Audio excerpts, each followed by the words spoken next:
না বাবা, এভাবে আর থাকা যায় না, অনেক হয়েছে। আমি এভাবে বন্দি জীবন কাটাতে পারবো না।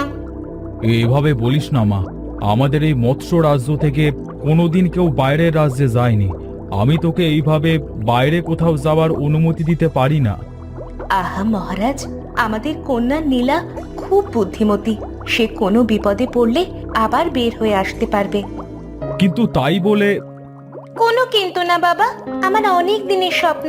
আমার বয়স যখন 18 বছর হবে, তখন আমি দেশ বিদেশ ঘুরে বেড়াবো। আমি কালই বেরিয়ে পড়তে চাই বাবা। তোমরা দুজনেই যখন এতবার বলছো, তখন আমি আর কি বলবো। যা তবে, কিন্তু সাবধানে থাকিস মা, আর যত তাড়াতাড়ি পারিস তত তাড়াতাড়ি ফিরে আসবি। আচ্ছা বাবা।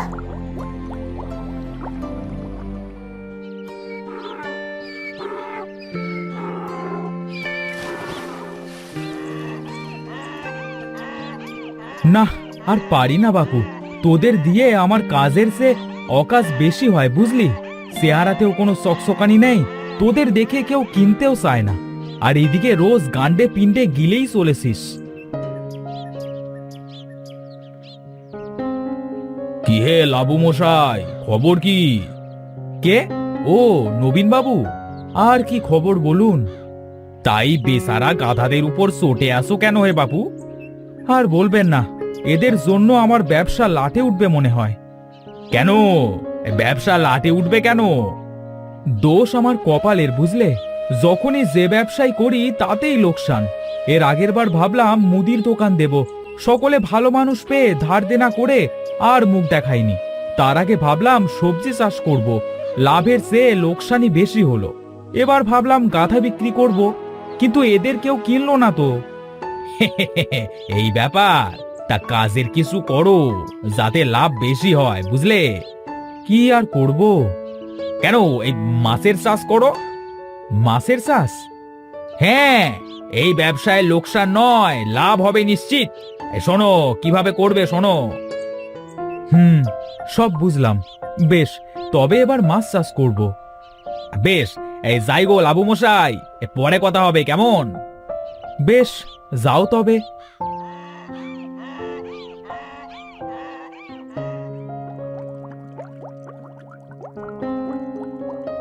আহা, কি সুন্দর চারপাশ। কিন্তু এই গভীরে আর কতক্ষণ ঘুরবো? যাই, একটু ওপরের দিকটা ঘুরে আসি। কিন্তু এভাবে যাওয়া যাবে না, আমি বরং একটা মাছের রূপ নিই। হ্যাঁ, এবার এই মাছের রূপে আমি সব জায়গায় যেতে পারবো। যাই, ওই ওপরের দিকটা একটু ঘুরে আসি।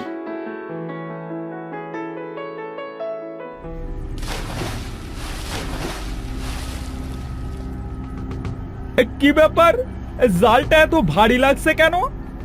হে, মনে হয় তোমার জালে আজ বেশ বড় সড়ো মাছ ধরা পড়েছে ভায়া। টানো টানো টানো। হ্যাঁ, টানছি টানছি, এই দিলাম টান। এই ছাড়ো, কে আছো? বাঁচাও! আরে সাবাস, কি সুন্দর মাছ। হ্যাঁ, এটাকে বেশ চওড়া দামে বেচা যাবে। তোমার তো আজ সোনায় সোহাগা হয়ে গেল গো ভায়া।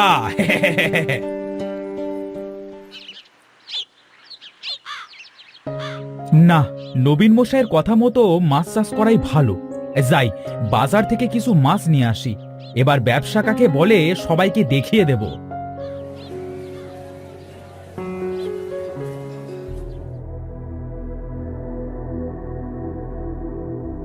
এই, তোমার কাছে মাছ হবে চাষ করবার জন্য? না বাবু, চাষ করবার মতো তো বড় মাছ নেই, তবে এই ডিমওয়ালা মাছ আছে, এই দেখুন না। না, ছোট ছোট অনেক মাছ কেনার চেয়ে আমি বরং কয়েকটা ডিমওয়ালা মাছই কিনে নিয়ে যাই। হ্যাঁ, সেই ডিম থেকে অনেক অনেক বাচ্চা হবে। কি ভাবছেন বাবু, মাছ কি কিনবেন না? আরে না না, কিনবো কিনবো, নিশ্চয়ই কিনবো। তা ডিমওয়ালা মাছের কথা বলছিলে না? কই দেখি, তোমার সেই সব মাছ দেখাও তো। এই দেখুন কত মাছ, এইগুলোর পেটে অনেকটা ডিম হবে বই কি। তা আমাকে 5টা বেশ ভালো ডিমওয়ালা মাছ দাও তো।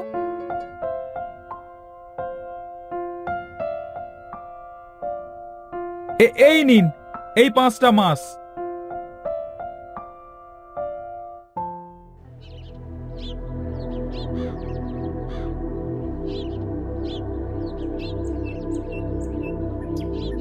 এই সারলাম।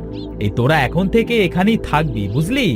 তারপর তোদের ছোট ছোট ডিম ফুটে বাচ্চা হলে সেই সব বাচ্চায় আমার এই ছোট্ট পুকুর একদম ভরে উঠবে। হ্যাঁ, কি আনন্দ হবে আমার। হ্যাঁ, থাক, তোরা এখানেই থাক, আমি যাই। এই যে, এই বোকালো, দাঁড়াও।